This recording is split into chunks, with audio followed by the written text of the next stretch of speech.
when a murder is discovered. And what you have is a young lady who is in a suitcase which has been deposited on a railway embankment and covered over by twigs and other foliage. It doesn't just destroy one life. And then you find out what really happened. You read it in books, you see it in TV shows and everything else. It's really tough.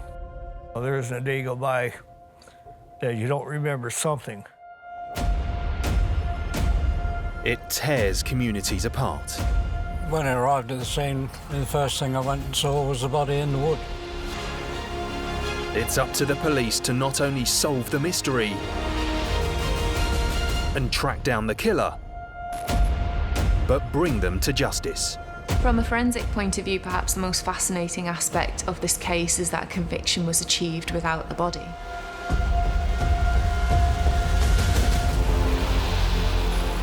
In this episode, the horrendous murder of a retired military man. It was overkill in every sense of the word. It was like someone had lost literally all control, impulse, and just savaged the man. Meet the murder detectives. I've worked over 300 cases as a lead investigator. This case takes the cake. Who reveal how they caught the killer. You know, that old saying, there's no honor among thieves? Well, that also includes prostitutes.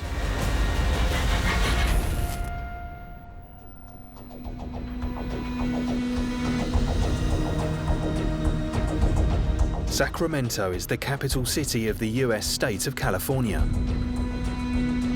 In 1991, it was a troubled city, reporting more than 100 murders. On March the 7th, Detective John Cabrera got a call about a homicide that would baffle all involved. I was home and had just finished dinner with my family, and I was on call, which we are on in homicide. We're basically 24/7. So I just get all my equipment and everything I need, and I got in my car and I headed out to the crime scene. What John had been told was a body had been discovered concealed in a small closet in a mobile home. There he was. The victim was lying on his stomach. He had a white plastic bag tied around his head. He was just bloody all over the place. I started looking at him carefully, and I could see stab wound after stab wound, multiple stab wounds. Also at the scene was Deputy Coroner Jesse Villalobos, who examined the lacerations on the body. They're so numerous, I didn't bother to count. It was evidently of a puncture wound of some type. That was consistent with the scene that I saw outside. If you're being stabbed repeatedly and fighting off, there's going to be blood. It's scattered, spread, just shed everywhere. John had been told the victim was a 58-year-old male named Philip Inhofer. Tony Harvey, a local journalist, picked up the story. Mr. Inhofer was a retired military man. He worked here in Sacramento at the McCullough Air Force Base. I think he had just retired from the Air Force and he was working as a civilian. The person who had notified the police was Philip's son. He had a call from his father's work to say he hadn't shown up. His son, Henry Inhofer, found the body March 7, 1991. And he walks into the mobile home and he finds his dad naked with a plastic bag over his head, bleeding everywhere. Just terrible the way he died, horrible the way he died. You know, and especially, one of your family members, your oldest son, who walks in and he finds you in this state. He didn't see a lot of his dad when he was growing up because his dad was in the military moving around. So they didn't have the greatest relationship at this time. And since Philip Inhofer had moved to Sacramento, this was his opportunity to bond with his dad.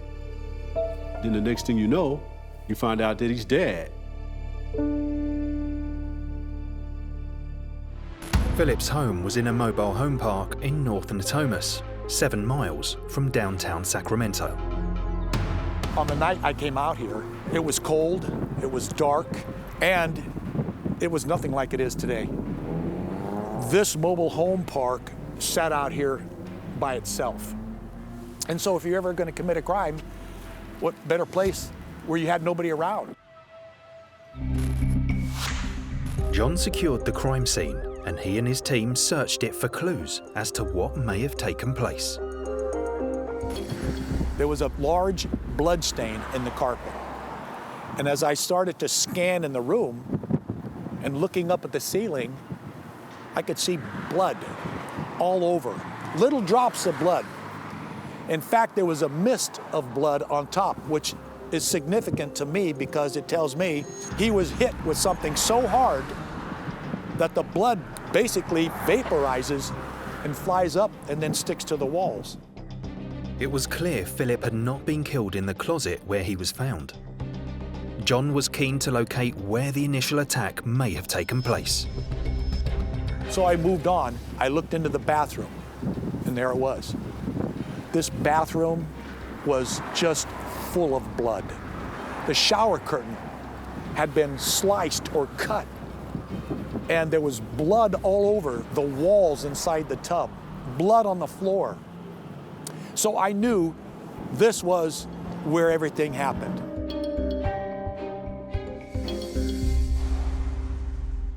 Although horrific, this type of random killing wasn't unusual in Sacramento at the time. There was a series of homicides that pretty much ripped the city apart, and it was just changing the whole culture of how we were living here in Sacramento. And most of these homicides were committed by serial killers. Shootings, you name it. I think 93 is when we set a homicide record for Sacramento. I think it was like 165 homicides, both city and county. Detective John Cabrera and his homicide unit down at the Sacramento Police Department were working most of these crimes, and they solved just about 90% of those crimes. Literally, I spent half my career working murders. Everything from shootings, stabbings, probably some of the worst types of murders that anybody could imagine. I've worked over 300 cases as a lead investigator. This case takes the cake.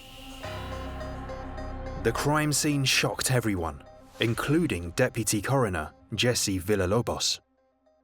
You just looked up and you saw blood everywhere. So right off the bat, you said, this is unusual because most people don't expend that much effort to kill another human being. There seemed to be no thought about consequences. Definitely the killer knew the victim. It was obvious the point of murder was actually in the bathroom or in the shower. So that would indicate that the victim was quite comfortable with the killer around the premises at the time and he was in the shower. So there would be a level of comfort, almost friendliness, the victim and the killer. It was just unbelievably horrific. They weren't just stab wounds. I believe his skull was fractured, if I remember correctly.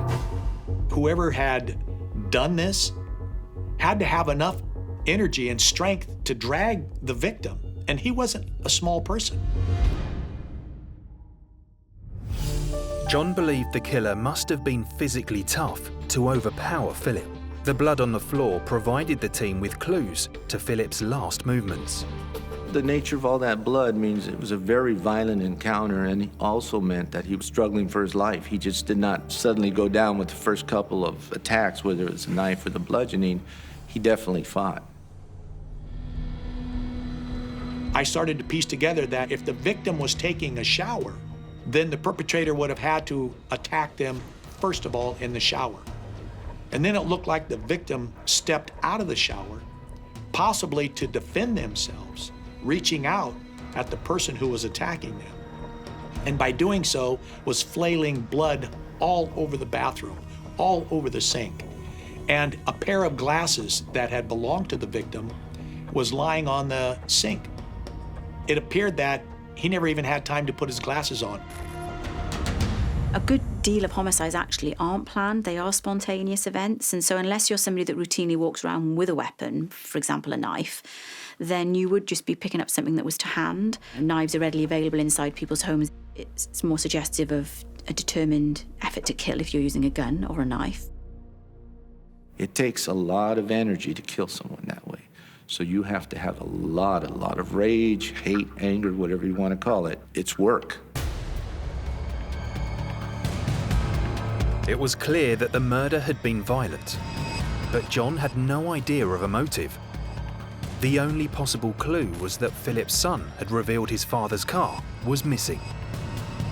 Mr. Inhofer's car was a 450 SL Mercedes-Benz. He always parked it in the carport. The neighbors always saw it.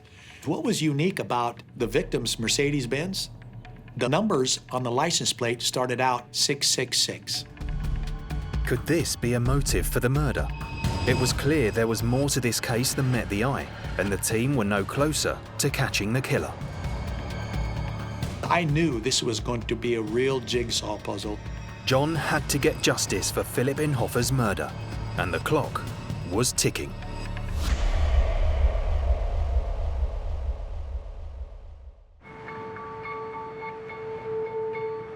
"58-year-old Philip Inhofer had been brutally murdered in his mobile home in Sacramento. His car was missing, but other than that, lead detective John Cabrera didn't have any clues. What was the motive? Why would someone bludgeon this victim so horribly? What was it? I didn't see the possibility that it was a robbery murder because I didn't see any of the drawers ransacked or pulled out. When examining the crime scene, it became clear the killer had attempted to cover their tracks. They tried to fix it up enough that nothing seemed out of the ordinary. You see all of this blood, but then it's cleaned up. The attempt to clean is an interesting one. It's almost as if the person was then showing remorse. The theory behind covering the victim's head is that they want to personalise the damage that has been caused or personalise the victim. John and the team collected telephone records and notebooks from Mr. Inhofer's home, but there was no murder weapon and little in the way of forensic evidence. Only one thing gave John hope. While in the bedroom then, I looked on the nightstand, and there I found was a piece of paper with the name Jade Cabading. And I thought, this is significant because this person was somebody known or maybe somebody special to the victim because it's right here on his nightstand. Why would you have somebody's name, phone number, if it wasn't somebody that you maybe had contact with? They had their first lead. John and the team needed to find Jade Cabading, and this experienced team knew just how to do it. In these types of homicides, you first work from the inside out. You know, we have to start talking to family. You have to start talking to immediate neighbors. John interviewed Philip's devastated family and had no reason to suspect them. A small break came when he spoke to Philip's next-door neighbours. It was late in the evening on March 5th, and he and his wife were sitting in the mobile home park, and it's so quiet out there, but he was hearing a banging noise, and he thought, what is going on so late at night? So he actually stepped out of his mobile home and walked over toward the victim's mobile home, which is where the noise was coming from. And he heard this thump, thump, thump. And immediately I thought it was probably the assailant beating on the victim, Mr. Inhofer. This theory tied in with the evidence of the attack Deputy Coroner Jesse found on Philip's body. It's a big flat blow, like a stick or a bat, for example. If you hit someone, you'll see it. There's all the associated marks. You'll see contusions, big, massive bruisings. The statement from the witnesses gives me a window of when this murder might have occurred. It was March 5th, late in the evening, almost midnight. John may have nailed the timing of the murder, but the motive was still a complete mystery. He widened his search for suspects. Perhaps somebody known to Philip had a reason to kill him. As the days went by and we were gathering more information, of course, we were starting with relatives, people that knew him, close people, people at work, people that might have had a problem with him.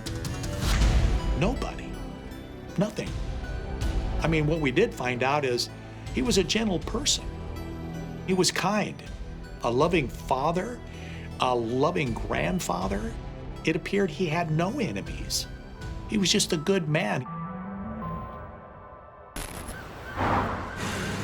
think it's less the character of the victim and more the lifestyle of the victim that's probably quite important to the police. So they do something called victimology, which is basically they explore as much as they can about the victim's lifestyle, background, habits, sorts of places they go, where do they spend their money, what do they spend it on, who are the people that they communicate with, who are the people that they meet face to face with.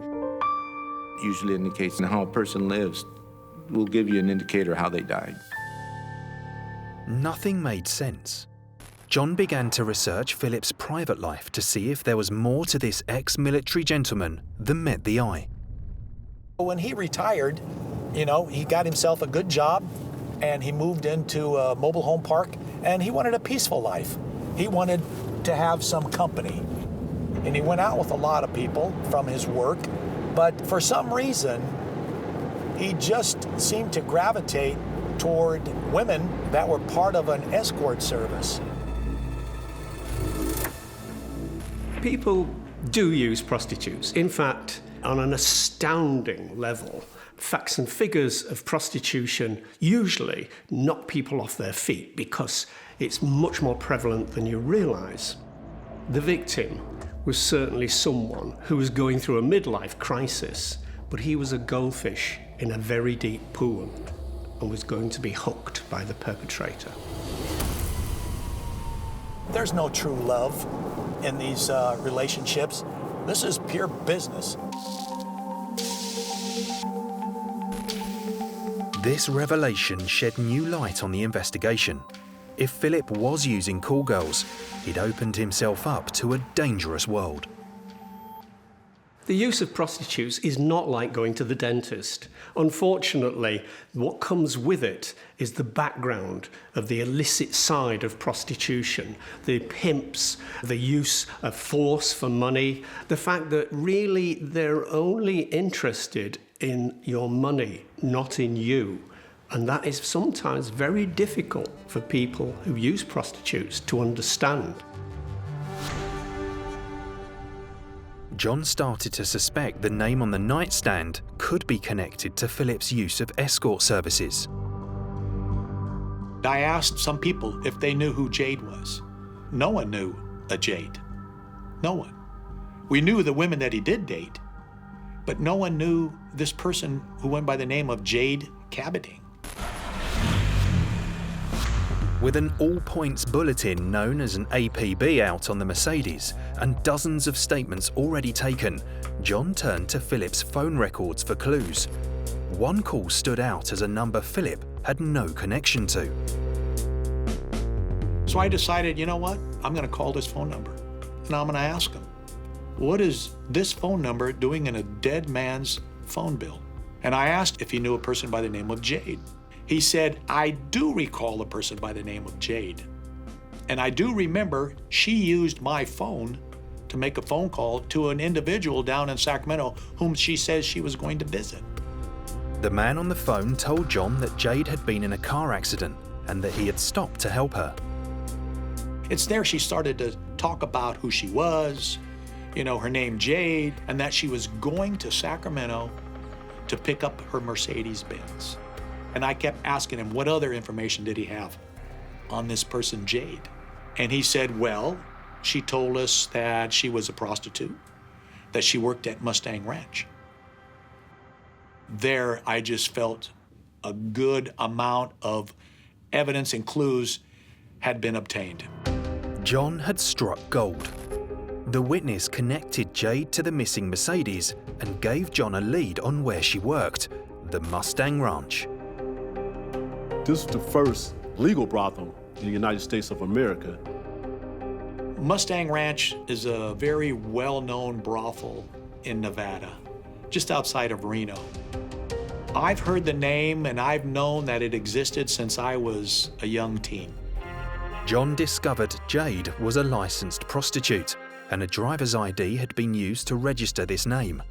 John hoped this would lead to her true identity. And now I was able to put a face to Jade. And I was actually able to find out who Jade was. Jade, in fact, was a Michelle Comiskey, a 19-year-old prostitute.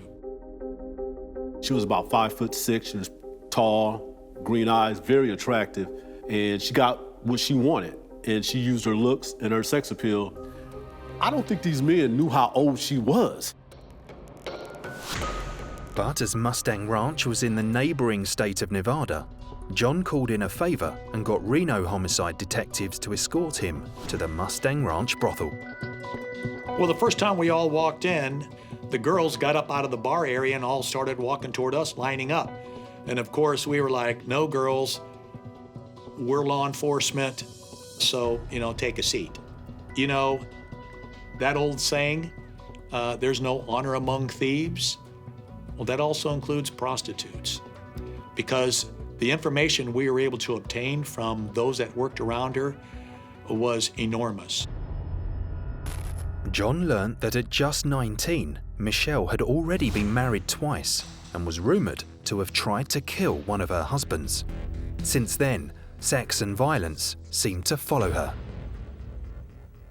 Comiskey was very comfortable in a world of violence and fear. She didn't actually have very much empathy, but she had that psychopathic ability to charm. She had that power over others that she could abuse to the hilt. We were starting to find out things that she was talking about, and it kept coming up. She kept talking about this fella that she had down in Sacramento, and he had a Mercedes-Benz, and she was going to get the Mercedes-Benz, even if she had to kill for it. With all the stories John had heard, he had one question on his mind. Was this a Black Widow type killer? A serial killer? Only a 2,000-mile hunt would reveal the answer and the truth about this woman, soon to be known as the Batgirl.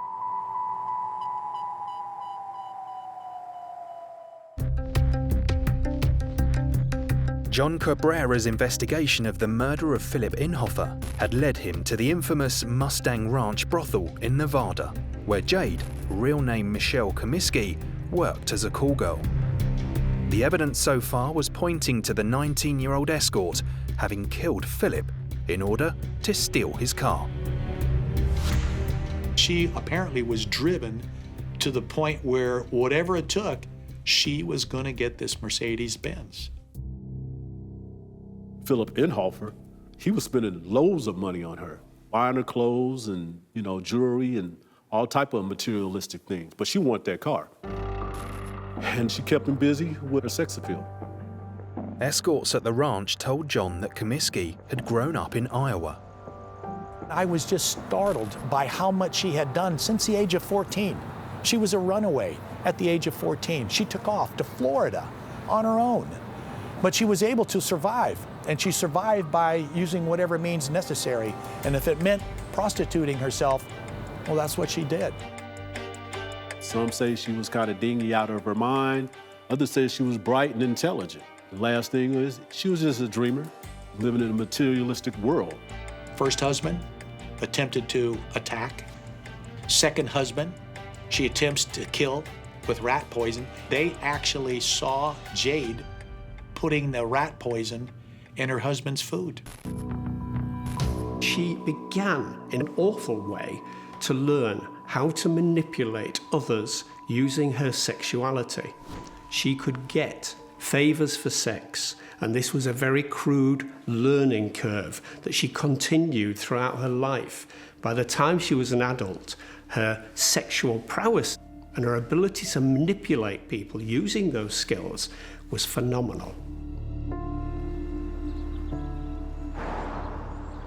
I think she started drinking and taking drugs before she left Iowa. Later on, it leads to marijuana. Marijuana leads to cocaine. Cocaine leads to LSD. And then it leads to this person named Jade that she created. According to colleagues, when Comiskey was working as Jade, she would often do several hits of LSD and still work the night. LSD is classified as a hallucinogenic, and its effects are specific to the individual. If they have a lot of rage, it can release that. It depends solely on the person's mental status and the issues they have. Was she capable of doing this? She talked about it, LSD, methamphetamine. Now looking at the crime scene, there was no doubt in my mind. Yes, she was very capable of this. Further investigations revealed Comiskey had previous history with men and their mercs, but John needed more if he was going to get an arrest warrant. He spoke to every known associate of Jade's until he got what he was looking for. We had found her former roommate, and that was huge. But what she told us was just incredible. That she had picked up Jade, or as we know, Michelle Comiskey now, and March 5th drove her down to Sacramento to Mr. Enhofer's mobile home. The former roommate turned against Comiskey and was happy to reveal all about the trip, including a stop at a hardware store where the young prostitute had a rather strange request. Jade made an inquiry about some decon rat poisoning, and she'd asked the clerk, if you were to give this to someone, would it make them sick? And he said, yeah, I believe it would. You know, why would you ask those questions? John had heard rumors that Comiskey had previously tried to kill her former husband using rat poison. It was all making sense. Now she was able to put Jade in her car, driving her to the victim's house, and then leaving Jade there. So now we know who our killer was. But John had doubts about Jade's roommate and fellow prostitute's reliability as a witness. Yeah, what makes a good witness is a really interesting question. Detectives will be making judgments about the kind of background they're from. Are they criminally involved? What was their connection to the victim, to the suspect? Because all of these have implications for the account that that person might give and the sorts of things that they might miss out, actively choose not to include.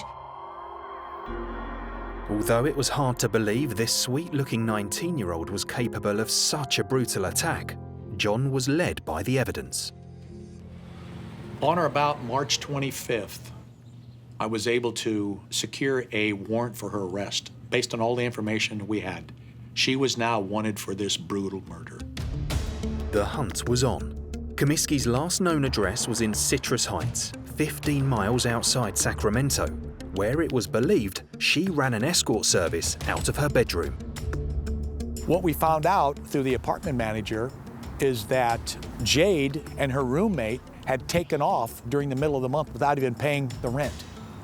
And apparently they'd loaded up all their stuff and took off. But as far as we were concerned, she wasn't here and she was on the move. Comiskey had been on the run for a month. Finding her was not going to be simple. John called in the FBI. They were able to put out a UFAP warrant, a warrant that the feds use for people that are avoiding prosecution in one state and they flee. People on the run are good news stories. It makes people want to look and find them themselves. When that person is a very glamorous, sexually overt person on the run, and that person has actually committed murder, you have the two main items that hit headlines, that sell papers.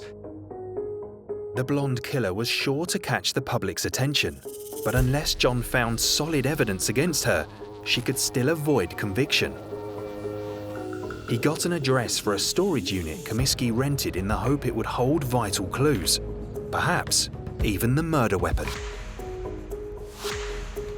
Going into the storage shed, it was just a lot of boxes. There was a lot of things that related to Batman, pictures, photographs. We were told about the tattoos. She had a ring of bats around her left arm, vampire bite marks on her neck with drips of blood coming down. She told people she was into Satan and all that kind of stuff. I knew that there wasn't any way we could let this case die. I had to keep it in the newspaper. Years of experience had taught John how to use the media to his best advantage. In an interview with a Sacramento Bee journalist, John had an idea of how to make the story stick. I came up with the name Batgirl. I saw her face light up. And for that brief moment, it was like a light went on. And she wrote an article about the Batgirl, and it took off like wildfire across the United States. The Batgirl case was the talk of the town. You had to read about it. You had to cut on your television and find out what was going on. She had a big impact on this community at that time. As the nation read about the Batgirl, the FBI used their resources to help gather statements, and John started to pin down where she might be. We did it the old-fashioned way. A lot of footwork, a lot of phone calls, a lot of favors. The networking in the U.S., it's just the greatest thing in the world. John believed she was heading to Miami and tracked her route. People would call in Los Angeles and say she was down here, but she isn't here now. Or where did she say she was going? I think she was heading to Phoenix. We'd get a hold of the people in Phoenix. We got calls from Phoenix. Yes, she works for me. And then we also found out that while she was in Phoenix, Arizona, knowing that people already knew about the bat ring on her arm, she had a tattoo put over it, covering the bats. But she left the bite marks on her neck. We even talked to the tattoo artist that did that, but they all had different names. She gave them all different stories. More than a month had gone by, and despite all the media attention, John and the team seemed to always be one step behind the Batgirl. You learn in homicide, you can never become frustrated with anything because sooner or later, something's gonna give. These criminals are not foolproof. Someone's gonna recognize them, but they're just gonna make a mistake themselves. And in this particular case, lo and behold, Michelle Comiskey made the fatal mistake herself. I was at work in the homicide unit on May 7th, 1991. My supervisor told me that Michelle Comiskey had been arrested in Biloxi, Mississippi. And I thought, good, now it starts to come to an end. Will the Batgirl confess to her crimes? And has John got enough evidence to convict her of Philip Inhofer's murder?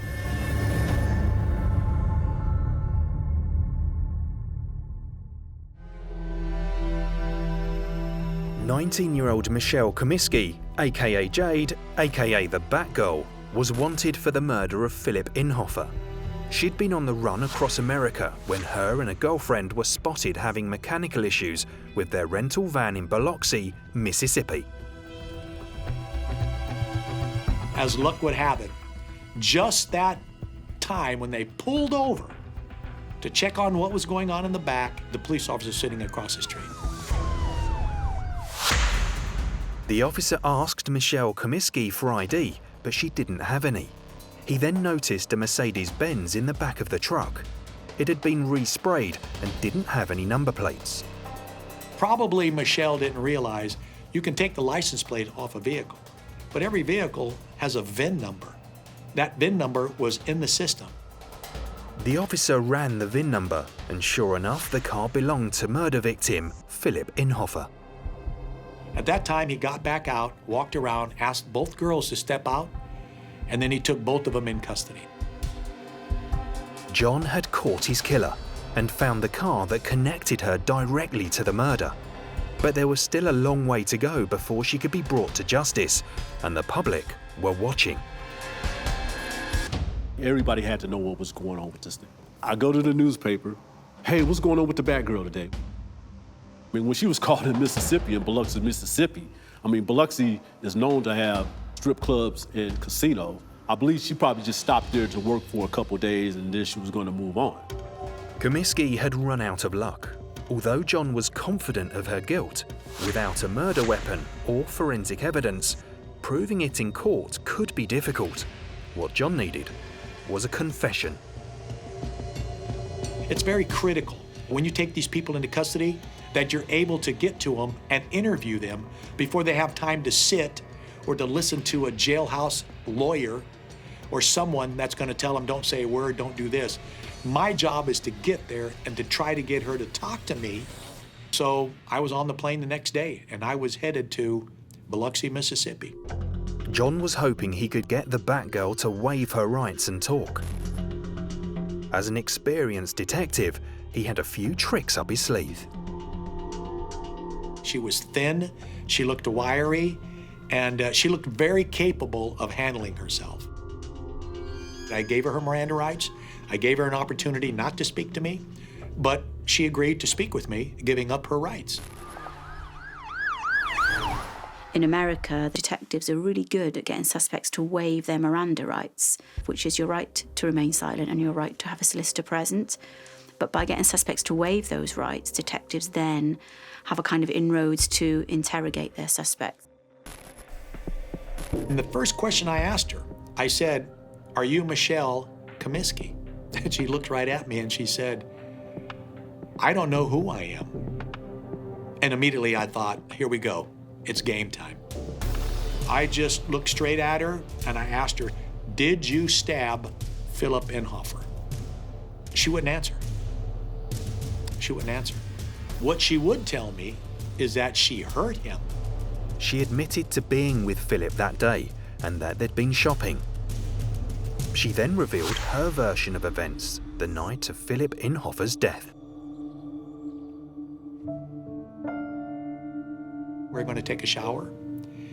And then she says, you know, Philip's in the shower and I take LSD. She must have took large doses of this drug. And all of a sudden, she started having these psychological effects. I start to see a monster. And when I go into the bathroom, I see this monster. I see these snakes coming out of its neck. And Satan tells me to hurt this person. And that's what she told me. Satan told me to do it. Satan told me to hurt Philip Inhofer. That's when she went to work on him, you know, with the knife.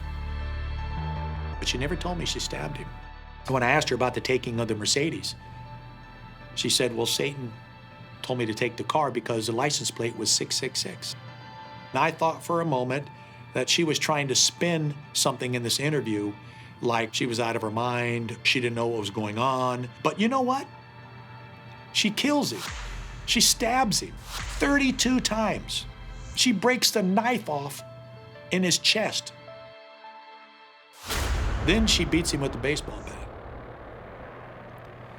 After that, what does she do? She have enough sense that now she's cleaning up the crime scene.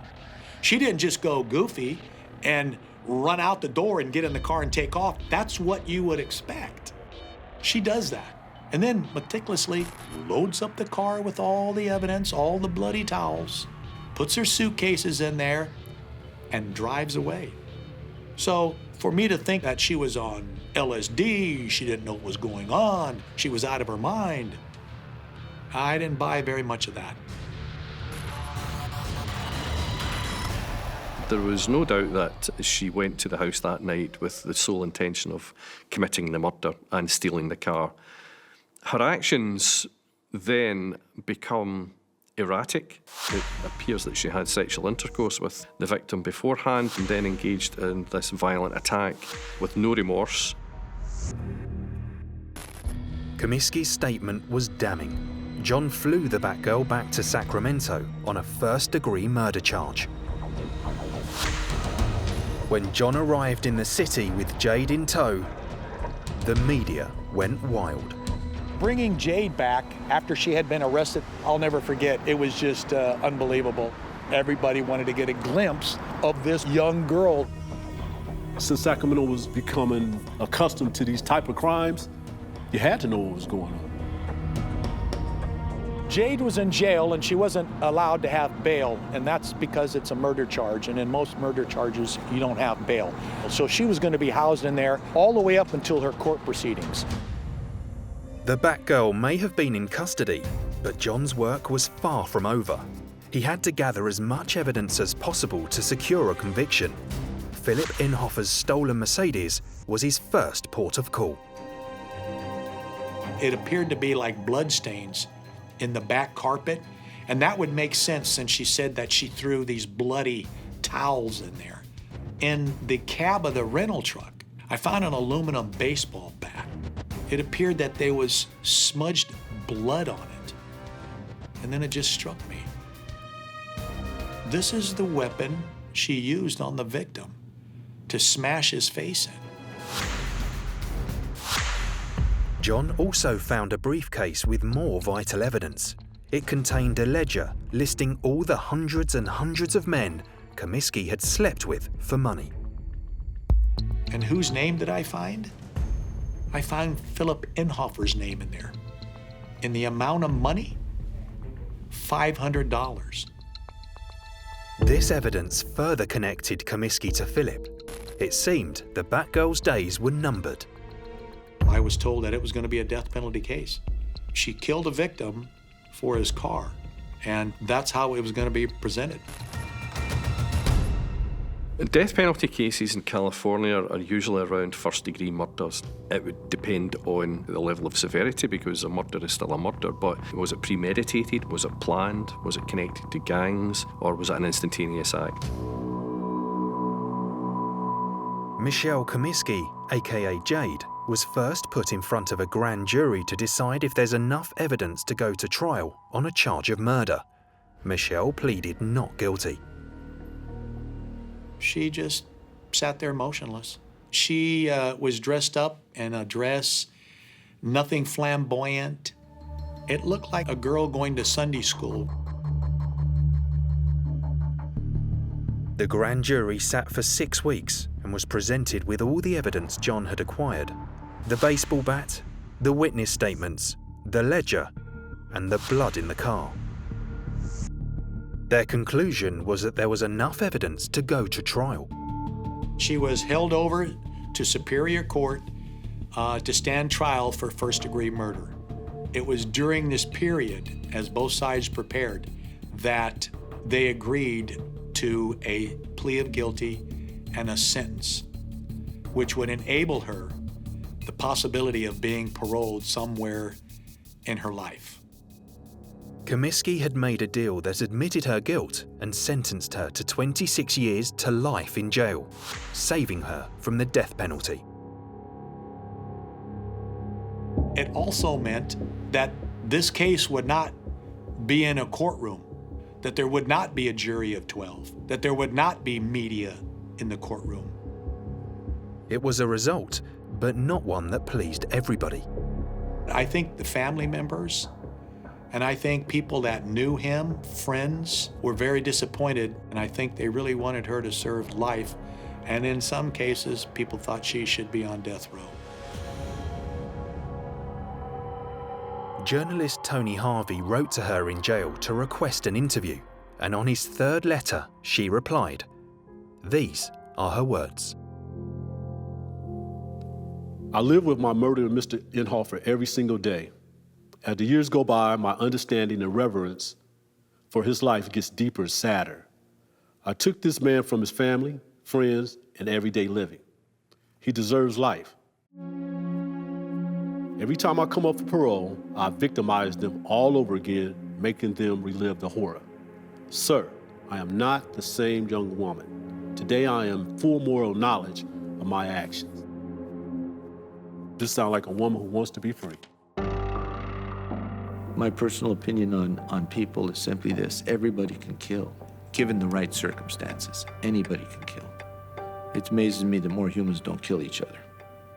I'm so glad that we were able to take her into custody, because who knows where it would have ended up.